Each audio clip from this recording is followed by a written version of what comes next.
Madam President, you have a quorum.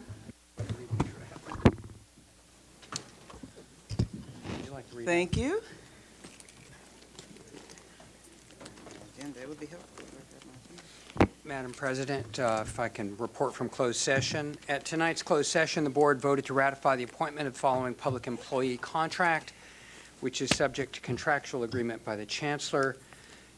The recommendation was to appoint Dr. William Watson as Interim Vice President of Student Services at the College of Alameda, effective January 1, 2015, through May 31st, 2016, at a salary of $134,000. I'm sorry, did I say January? I meant June 1st. Thank you. June 1st, 2015 through May 31st, 2016, at a salary of $134,128, and it was a vote of 7 ayes. And if this person is present tonight, we'd like to welcome you. And we look forward to your service in the district. Thank you. That's all I've got from closed session. The next item on the agenda is thank you very much, Trustee Gonzalez-Ewan. The next item on the agenda is approval of the agenda. So moved. Second. It's been moved by Trustee Withrow, seconded by Trustee Galassa. All in favor? Any opposed? Any abstentions? Motion carries. The next item is approval of the minutes. Is there a motion? Moved by Trustee Galassa, seconded by Trustee Riley. All in favor? Aye. Any opposed? Any abstentions? Motion carries. The next item is public communication. Madam President, we have 5 speakers for public communication, and then we have 1 speaker on item 20, which we can call later. So I'll read your names. If you can just step forward to the podium, make sure the microphone is on, and then you'll have 3 minutes each to speak, should you desire. And the following people I'm going to call up: Michael Kaufman, Raleigh McLemore, Susan Shacker, Leon Poe, and Francis, I want to say Javier or Javier. Can't quite see, but those are the names. If you can come up and be ready to speak soon.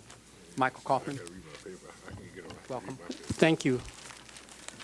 Good evening. My name is Michael Kaufman. I live in Oakland, and I'm a former student of Laney College and of the College of Alameda. There are dangers threatening Laney College so close to the train tracks running through Oakland. Crude oil trains have increased 4,000%, 40 times in the last 4 years. Mile-long, 100-car trains are rolling through communities throughout the country, indeed throughout North America. In California, the increase in crude oil by rail is even greater, from 45,000 barrels in 2009 to 6 million barrels in 2013, a 133 times increase. These rolling pipelines haul millions of gallons of crude oil through our communities, with derailments, oil spills, explosions becoming all too common. Between 2013 and 2014, there were 12 significant oil train derailments in the United States and Canada, causing pollution of waterways, massive property destruction, and loss of life. The deadliest wreck killed 47 people in Lac-Mégantic, Quebec in July 2013. Half the town's buildings were destroyed. So far this year alone, there have been 5 fiery oil train crashes. 2 in February, Timmins, Ontario, and Mount Carbon, West Virginia.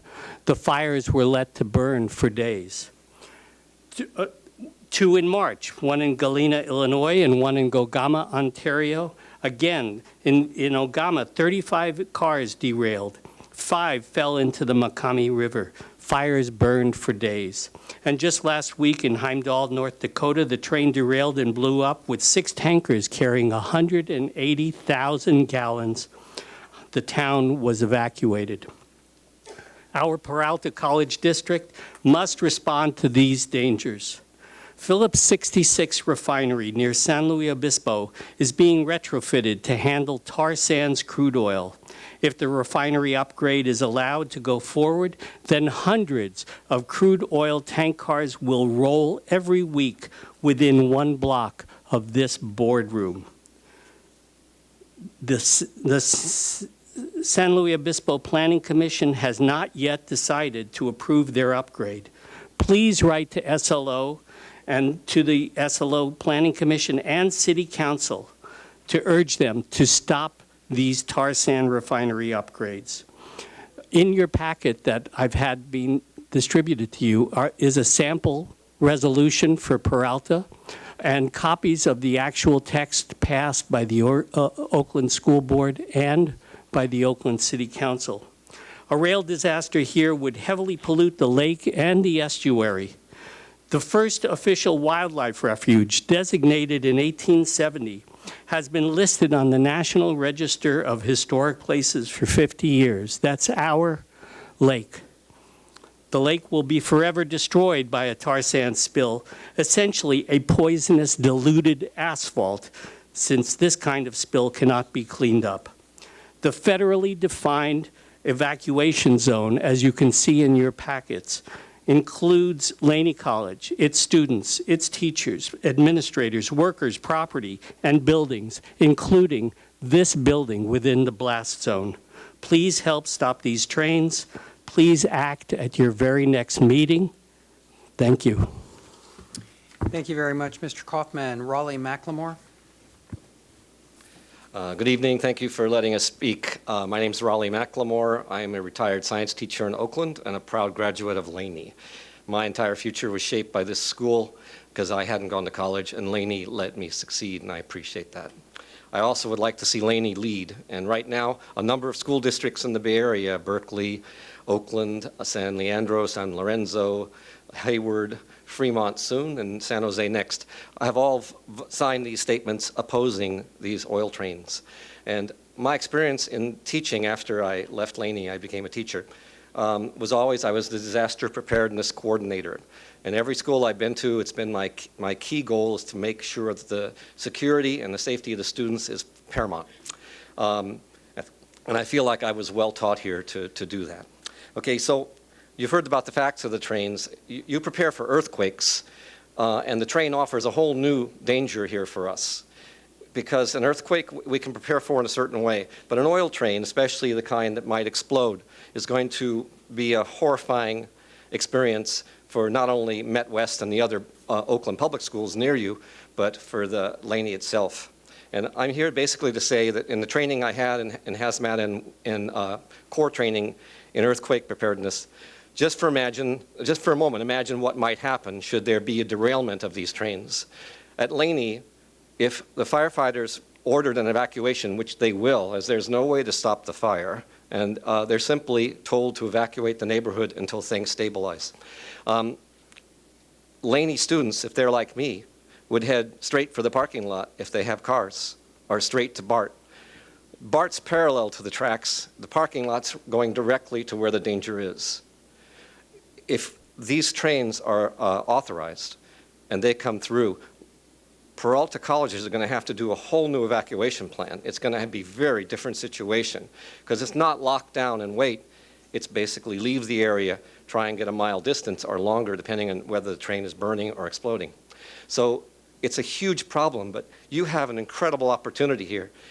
As I was explaining earlier to the Chancellor, it's a rare opportunity for you, the board members, to do something that requires very few resources and has a very positive impact. And that's to write a letter to the San Luis Obispo Planning Commission and say, while we totally understand that it's your decision, you're putting our children and our students at risk, and we oppose it. By doing this, it costs almost nothing.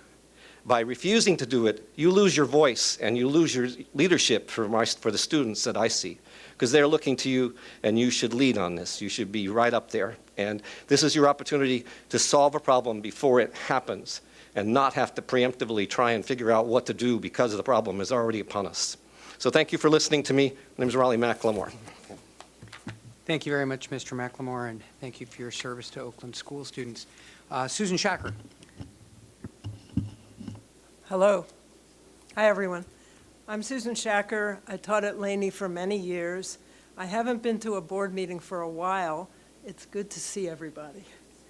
I want to just say something. The focus right now is on San Luis Obispo. One of the former speakers on this topic mentioned SLOs, which you know are San Luis Obispo is what we meant, but you might have interpreted it as student learning objectives. Anyway, here's an opportunity for learning with SLOs. During the years that I worked at Laney, I was proud of many projects undertaken by the district and the colleges to address global warming and climate change. Many people here tonight have participated in these efforts and have played crucial leadership roles. Examples of projects that come to my mind are recycling, fairs and exhibits about sustainability, vegetable and fruit gardens, solar panels, courses and curriculum materials, and it goes on and on. I learned a great deal from these endeavors, was inspired, and became active in the climate justice movement. That brings me here tonight. I'm here to urge the Peralta Board to oppose a plan by Phillips 66 to ship explosive crude oil by train in California. If this happens, nearly 2.5 million gallons of highly toxic and volatile crude oil will travel each day by train through Oakland from crude oil sources in Canada and the U.S. The train tracks are near to where we are now, and the threat of derailment, explosions, and serious air pollution and water pollution, as was mentioned by another speaker, is very real. The safety of Laney, the district offices, and the surrounding community is at stake. The College of Alameda is not far away, and all of Oakland and the East Bay will be affected by air pollution and water pollution. So we're asking that you put this matter on your next agenda, and I think there's sufficient agreement about it that it could be on the consent calendar. The Peralta Board can join the Oakland City Council, the Oakland School Board, and numerous other elected officials, as you've heard, in telling the San Luis Obispo County Planning Commission no to shipping crude oil by rail. Please, board members, read the resolutions passed by the Oakland City Council and the Oakland School Board, which are in the packet that you have received in a folder, and we can provide those documents by email to make it easier. Thank you very much. Thank you very much, Ms. Shacker, and also thank you for your years of teaching at Laney. Leon Poe, or Leon? Good evening, everyone. First of all, thank you for giving me opportunity to share my story. And I also like to thank Mr. Peke for bringing me here. This is my very first time to be here, and I'm very happy to be here. And I would like to share my life and my story about how I see difference about education schools from, before and now. I was born in Burma. Burma is located between Thailand, India, and China. When I was born, I was barely 5 pounds. And for 8 years, my health, I was lack of health. Most of the time spending my time on bed. And when I start going to school, I can't really focus or follow in school study because of my health. And you know, Burmese education, their teaching style is really different from here.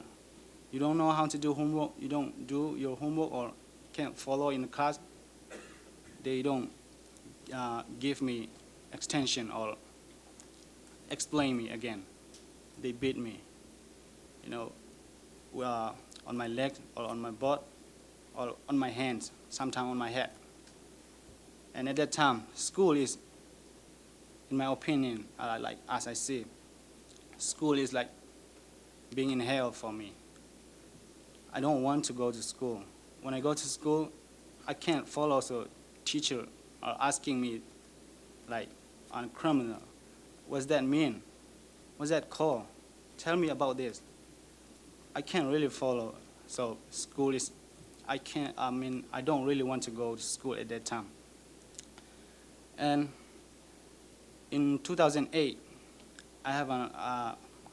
my parents bring me to Malaysia, and I got to work there. We also have to live there because of our poverty. We can't live in Burma anymore, and we start our life in Malaysia for 2 years. In Malaysia, I have to work because I'm the oldest one in my family. I have one sister and 2 younger brothers at the time. So I have to work. But in order to get work, I have to know Malaysia language. So I have to study Malaysia. In Burma, I already study. My first language is Chin, and second is Burma, because in Burma, in school, they focus on Burmese. So I already learned 2 languages, but in a third language to learn Malaysia is really difficult for me. But I must have to do, so I try. If I can just interrupt your narrative here, this is an important story, and I appreciate it. You've gone through 3 minutes, and we'll extend another 3 minutes, but if you could try to keep within that, that would be very helpful. Thank you. Thank you for reminding. Yeah. So I came to United States in 2010, December, and I started going, I got in Massachusetts and start my school for 2 years, from 9th grade to 10. And I can't really follow in school still. I feel like I don't really improve, but I actually finally got in California and start 11th grade from 12 in Oakland International High School. And when I finished my high school, I came in to Laney College, and I was really nervous about college and education still. But when I actually joined the APAS, I got a lot of encouragement and support and cares from the teacher and the counselor, especially from Ms. Tomoko and Cynthia. They encouraged me a lot. They advised me what to take class, where to go. And from the APAS, my mind was changed. I was thinking of school like an hell, but when I actually got the APAS, my minds were completely changed, and I want to go more on education. I want to keep going to school. So I really thank Laney and the APAS program, because I'm ready for the education in my future, even though it's really addressed for me. Thank you so much. Thank you very much for sharing your story. The next speaker is Francis, and I think this says Jovier. Yeah. Thank you. Good evening. My name is Francis. I'm 19 years old, and I'm the new president of Asian Student Pacific Islander Union Club in a student center. And I was just considering why the clubs are not getting funds, because for our first event, I was proposed to the meeting today, and today we wrote our purpose. Let me read you my statement. Our statement is that the purpose of this event for this club is to recruit new members. The new upcoming students and members will be attending new classes, and our club will be very helpful in guiding them towards their success. On that note, everyone in the club has shared their opinion on what the first event could be, and we all voted and agreed that this event will benefit our club relationships, as well as attract more and more students to join our club. I was just considering why are we not getting funds. The ICC president told me that we're supposed to have a budget of $8,000 for each club to propose to our events, but we never had that money to make an event for our club. So basically our first event on June 6th, which is on summer, will be postponed, and I was just considering or asking if there's a chance that you could talk to whoever's in charge of all clubs. And could you clarify what campus you're on, please? I am campus on Laney College. Thank you very much. Thank you. Thank you. Madam President, we have nobody else in public comment signed up. Thank you. Thank you very much for providing the public comment. Thank you to our guests and visitors for providing the important issues. And the next item on our agenda is the Associated Student Government Reports.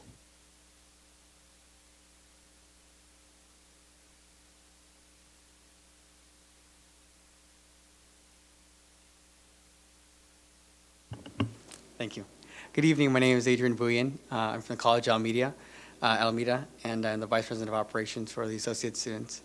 Since we last met, we had a great student body elections turnout. It went well. We had 151 students come out to vote. I'm sorry. Good evening, everyone. Excuse me, Madam President, Board Trustees, Dr. Ortiz. Thank you. The other thing is, for a part of our Asian Pacific Islander American celebration, we had UC Davis speaker come out, Mr. Fong, and he spoke about the model myth minority. He hosted a workshop emphasizing education on spoken word on the subject. We had Asian Pacific Islander gallery of our faculty, administration, and staff showcase all throughout our campus. We have posters around honoring them and recognizing them in our community. We also had the Asian Pacific Islander cultural showcase, which we hosted Hawaiian and Pacific Islander traditional dances in the quad, along with a kung fu demonstration. And we wrapped it into one big ball. We had a Nepal bake sale to raise money for the disaster that happened there. Today we had Cesar Cruz come from Harvard University to speak to our students. His roots are here in East Oakland, and he spoke about emphasizing the importance of ethics studies. We had a huge turnout for students with that. To celebrate Cinco de Mayo, we had a band named Mio and his All-Stars perform in our quad. We also showcased folkloric dances and had a taqueria for students. I'm sure Madam President enjoyed that. And so did all the students. And on Thursday, right? And on Thursday, we're hosting the award ceremony, which we have sent an invite to our board of trustees. It'll be in Alameda at the Officers Club from 6 p.m. about till 10. And also, the College of Alameda will have our graduation held on May 22nd in our gym to congratulate our grads.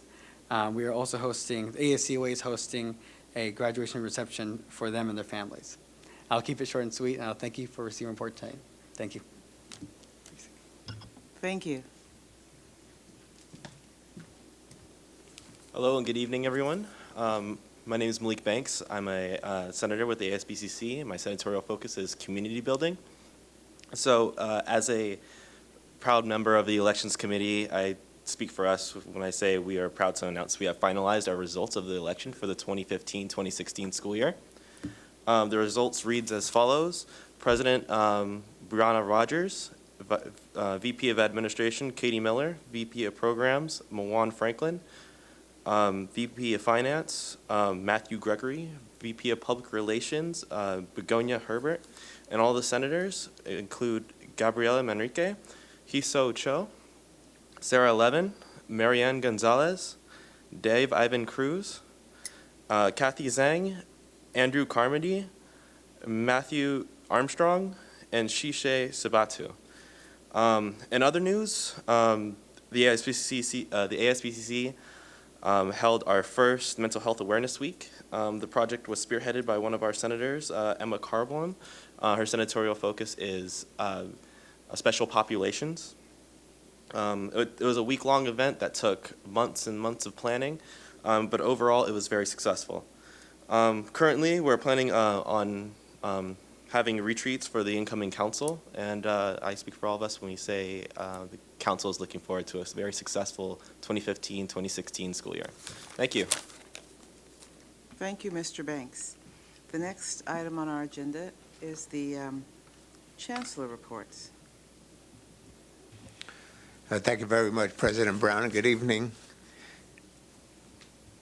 Board members, I'd like to briefly report of my activities last week. I attended the Regional Hub Summit for Linked Learning last Thursday in San Leandro, which is a complementary effort to our Careers Pathway Trust.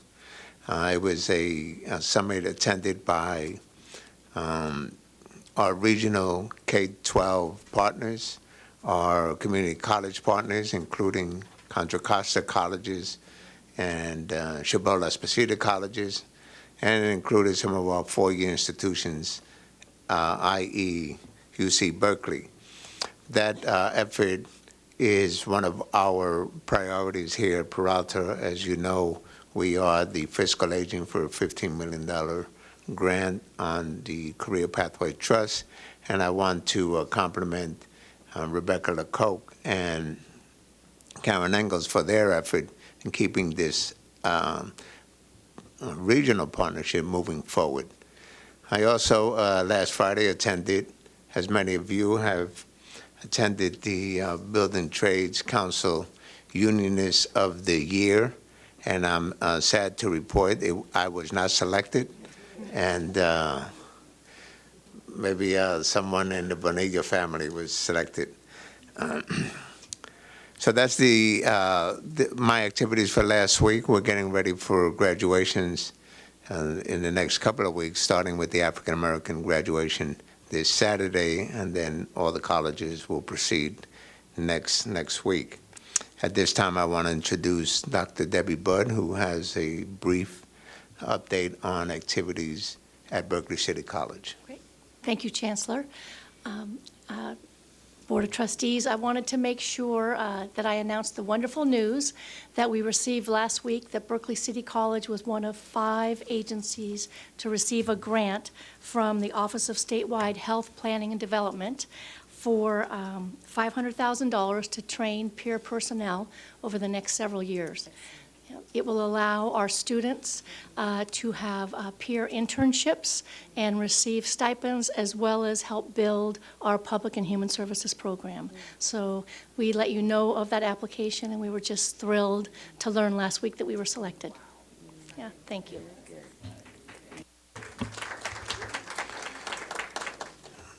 Thank you, and that concludes the Chancellor's reports for this evening. Thank you very much, Chancellor Ortiz. And the next item is our Board of Trustee reports, and we'll begin with Trustee Bonilla. Great, thank you so much. So I just want to make a slight correction to the Chancellor's reference to the Unionist of the Year, which was hosted by the Alameda Labor Council, not the Building Trades. So we just need to get the record straight on that. They will straighten us out. Is this program being televised? Am I going to live this down? So again, that was a dinner that was hosted. It's an annual event hosted by the Alameda Labor Council, which is the Unionists of the Year dinner. And it was very exciting. We had awardees. There was a Woman Warrior of the Year, and SEIU, I know, took front and central in that particular award. And I couldn't bring up the program, so I unfortunately can't mention her name. But Roxanne Sanchez, thank you so much. Also, as we start to prepare for graduation, graduation's in the air. We're very excited with the upcoming graduations this week. And as kind of a prelim to that, I was invited, the Attitudinal Healing Connection, which does a lot of restorative justice and community healing, also civic engagement, in partnership with the Oakland Housing Authority, hosted their first graduation, where they graduated 12 Oakland housing residents who went through a 12-week Neighborhood Institute leadership program. It was phenomenal. I got to sneak away yesterday from my colleagues here on the board and went over and congratulated them. It was very, very heartwarming to see many individuals who for the first time had actually completed and received a certificate of graduation. And so we look forward to seeing them in the near future involved in civic engagement, service learning, and just overall involved in their community. And that's it for my report. Thank you. Thank you, Trustee Bonilla. Trustee Handy. Hi. Last week, I also had the opportunity to attend the Unionist dinner, and it's always a great, I always enjoy going there. My brother was a rep for 790, which is now 1021. So Roxanne and a lot of people will work there in those offices before I ran for office here. And so it's always great to see the people who are so loyal, fiercely loyal to our community and to our workers. I also had the opportunity to attend the CCLC conference, which was in Monterey. It's amazing how much they can pack into 2 days.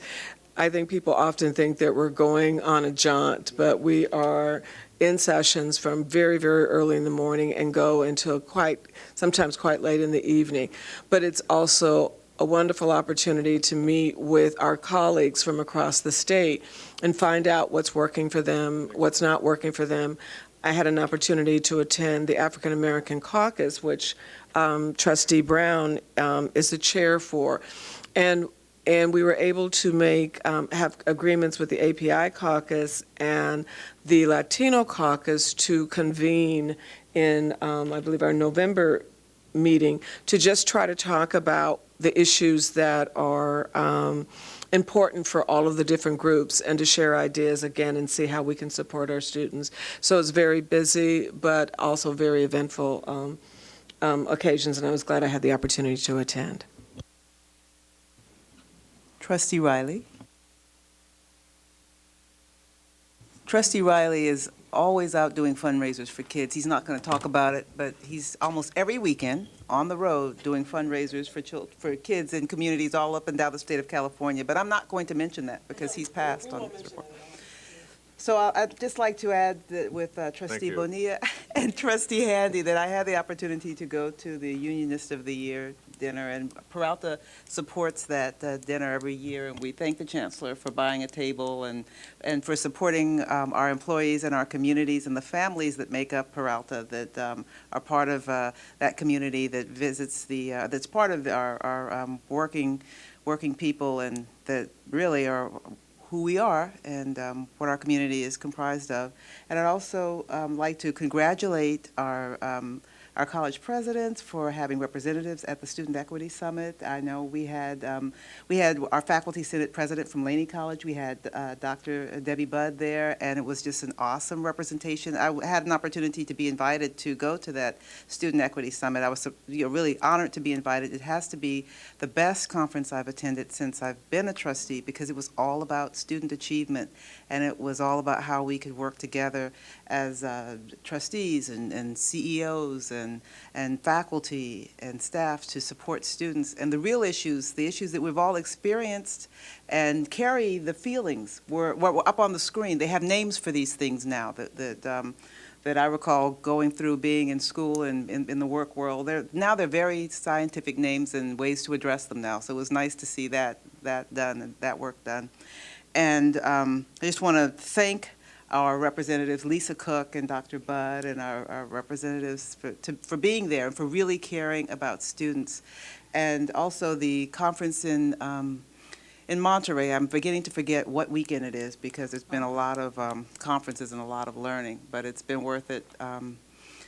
And I know that we're going to have a presentation from our Laney College, Peralta Community College District on our student equity plan. It's something that I know that our executive staff, our CEO and his team have been working on. And so I just want to say that that's why we're here. I'm getting long-winded. I got this stopwatch, so I'm just going to cut myself off and just thank the Laney community for recognizing the strength that we have in diversity, recognizing that the needs of our students are things that we could help support, that we could build a strong foundation, and that we're building that foundation. And, as a member of this community, as a parent, as a person that's in service to education, I really appreciate it. It's a heartfelt thank you. Trustee Galassa. I turned off my mic because I talked too long, but now I need to introduce Trustee Galassa. Well, I'll make this very short. I, too, attended a conference in Monterey. It's the annual Trustees Conference, and it was wonderful to see all of our colleagues here at the board, a good number of them, and I certainly agree with that the conference had an amazing assortment of programs that we could attend and discussion groups. And I was very, very impressed that the focus nowadays is entirely on student success and all the manifold ways that we can improve student success. I also want to make a comment about I think last meeting, there was a reference to AB 373, which is the bill well-intended to increase the full-time faculty numbers. However, I wanted to make clear that this has been reviewed thoroughly by the League. I'm a member of the State Board of Trustees, and we reviewed this particular bill and voted against it for technical reasons. This is not to in any way diminish the intent, which is to increase the number of full-time faculty. There are some alternative bills that are being worked on that eliminate some of the technical impediments that will affect districts. And at present, it's in suspense file so that nothing will happen for the remainder of this legislative year.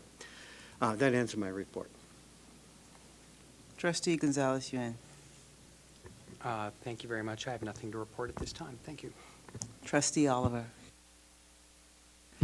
Hello. So this is like my last board meeting, I think. I'd like to thank you guys for the opportunity, for allowing me to be trustee, and I've learned a lot. Kind of.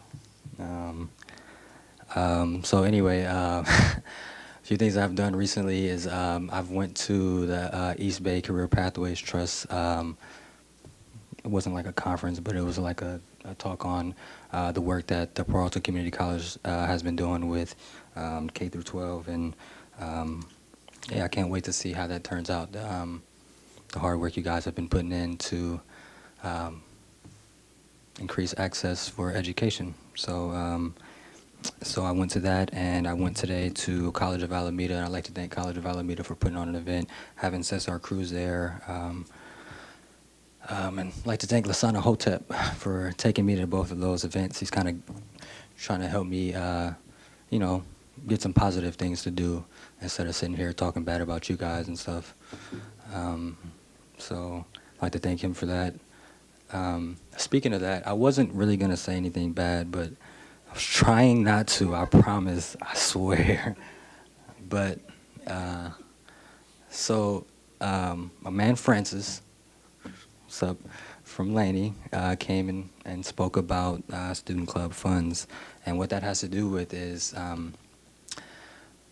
so the district has a May 11th deadline for expenditures from certain funds, and one of those funds are student government accounts. So, you know, we take student leadership very serious at Laney, and it's kind of a year-round thing. So they're trying to train new incoming students on leadership, and you know, when you kind of don't have access to your funds, it kind of stops your leadership development, and it's kind of sucks that that's happening to students. I've been trying to speak about this since June 9th, and you guys made the decision to move our funds without our input. And I mean, I've said that over and over, but you know, if we were part of the talk about moving our funds, then maybe the discussion would have came up about if there is a deadline, then you know, how can we remedy and it doesn't affect student leadership. So, you know, I've tried to sit here for a year and talk about things like that. I just hope, you know, in the future that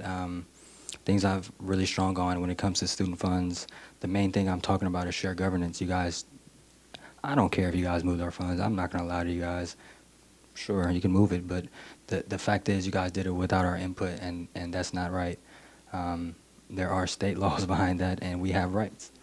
So, huh? Oh yeah, actually the Board of Trustees on March 11th actually decided to move our funds. So you guys, I mean, I can say you guys, it's the district, the Board of you guys decided to move our funds March 11th, 2014. So the main thing is have to do with that is shared governance. That's all I've been talking about is shared governance. Students should be a part of the decision making. How can you serve students if you don't know what they need and they don't tell you what they need? Oh yeah, I started off positive, so I just couldn't help it. A student came up with a concern. I needed to address the concern. So the concern is, when it comes down to this, is shared governance. you guys moved our funds, didn't talk to us. We could, maybe could have been some type of, you got it? Okay. Thank you. Thank you. You know, Thank you. Thank you, Trustee Oliver. in the future, you know, also in the future with student trustees, if you can allow them to kind of give them the respect to finish their statements and not really, you know. Thank you, Trustee. Thank you, too. Thank you, Trustee Oliver. The next item on the agenda, well, there's a correction that Trustee Gonzalez-Yuen will make that we had overlooked at the beginning of our agenda tonight. Thank you, President Brown. At the request of the administration, item 9 was removed from the agenda and will return to a future board meeting, and that had to do with a media buy and a contract with, I think it was Flying A Media. Flying A Media, and it was a contract. That was removed from the agenda when the agenda was approved. So if people were waiting around for that, you can go home. It'll come back sometime. So, Madam Clerk, we would then make a correction to the record, the adoption of the agenda with the omission of item 9. Thank you. Thank you, Trustee Gonzalez-Yuen. The next item on the agenda is the consent calendar. Is there a motion to approve? So moved. It's been moved by Trustee Galassa and seconded by Trustee Riley. All in favor? Aye. Any opposed? Any abstentions? So we just adopted the consent calendar. Motion carries.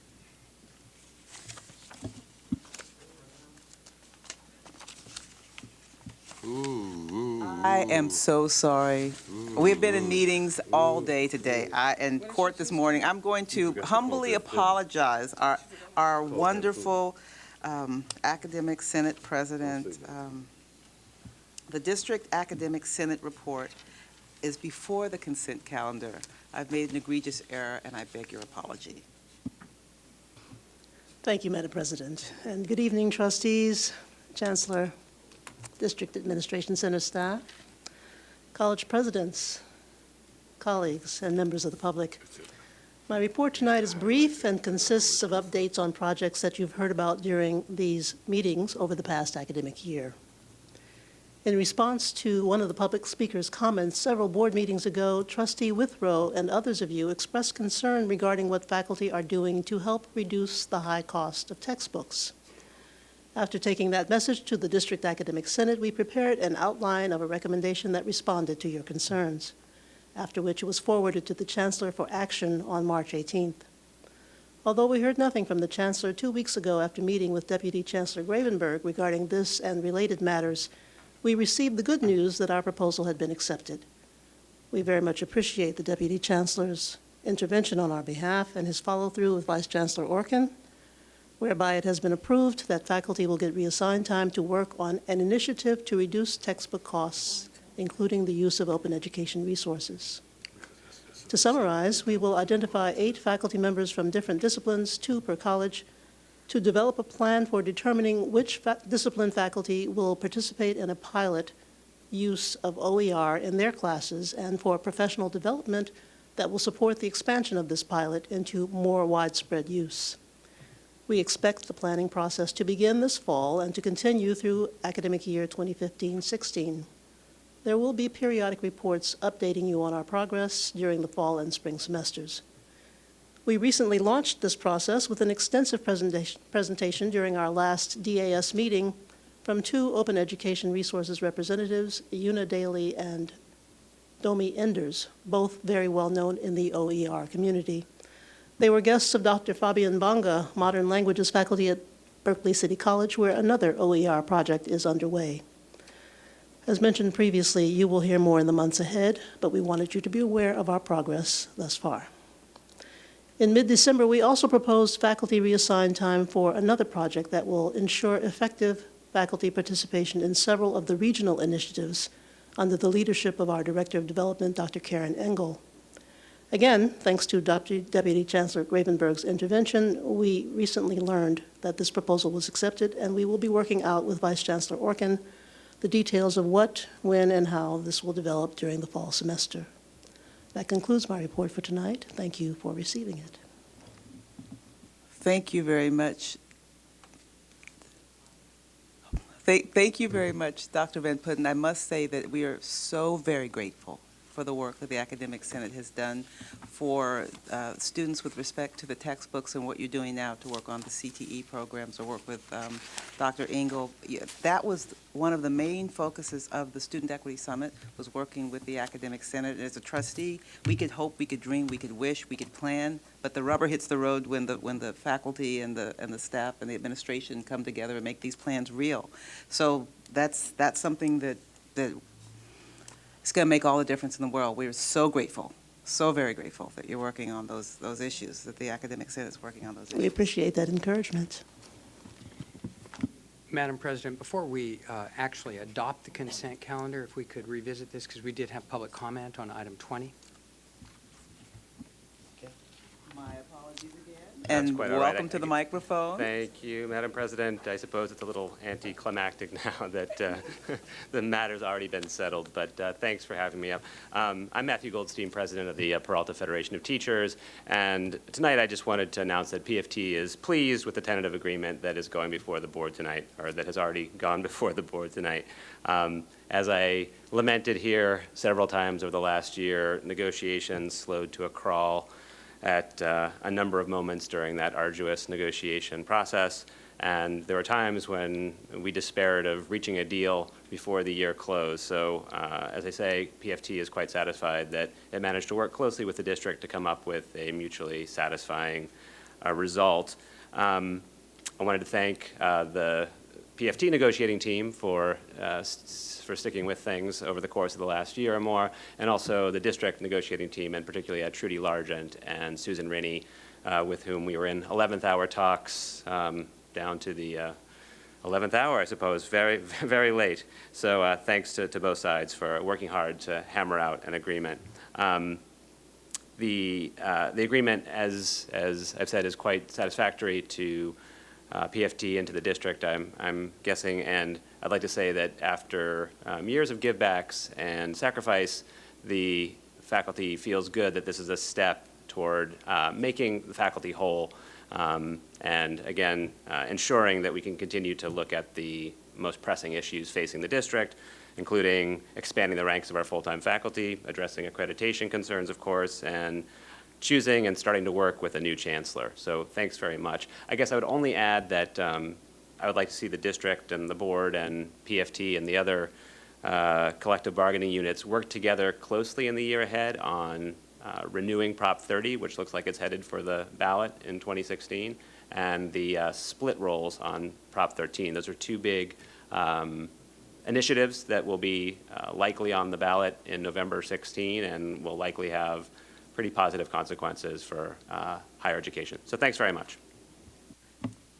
Thank you very much, Mr. Goldstein, and thank you to that Chancellor and your team, your negotiating team, and Vice Chancellor Largent and the PFT team to getting us to a win on the contract negotiations. And Vice Chancellor Largent has been working exceptionally hard these last several months, so we do notice it and we appreciate it. Maybe we should give her a day or two off, maybe Friday and Saturday. Yeah, I think the Chancellor suggested Friday, Saturday, and Sunday.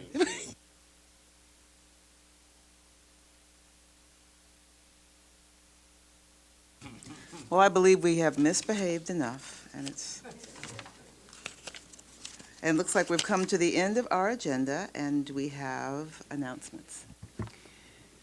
The next regular board meeting will be held in 4 weeks on June 9th, right here at the district offices. Tonight is the only board meeting in May. However, we will see many of you many times in the 4 upcoming graduations in the district from May 20th through May 23rd. Many graduations. Special graduations, college graduations, EOPS, black graduations, etc. Congratulations to all of our graduates, as well as to all of the faculty and staff for their hard work over this school year to make it successful for our students. Congratulations to all those who are transferring, earning certificates, and simply passing their classes or doing better and failing and coming back. the next time, and hang in there, because you will do better when you come back if you didn't make it through. That's what happens. You just have persistence. Madam President, that concludes the announcements for this evening. Thank you, Trustee Gonzalez-Yuen. And I would just like to add one thing. President Obama has designated May National Foster Care Month. And one of the reasons that is so important is that many of the students that we serve are foster care students or have been in foster care. And I just want to thank again our college presidents and our chancellor and the administrative team and the faculty and the staff for supporting our students. And thank you to President Obama for recognizing this month as National Foster Care Month. I would like to recognize the brevity of tonight's meeting. It's approximately 8:55, and I'd like the clerk to look into the records and see if this eclipses Riley's shortest board meeting on record, all right? We need to back the clock up to before he started making that. 7:55, sorry. This concludes our meeting. Oh, well.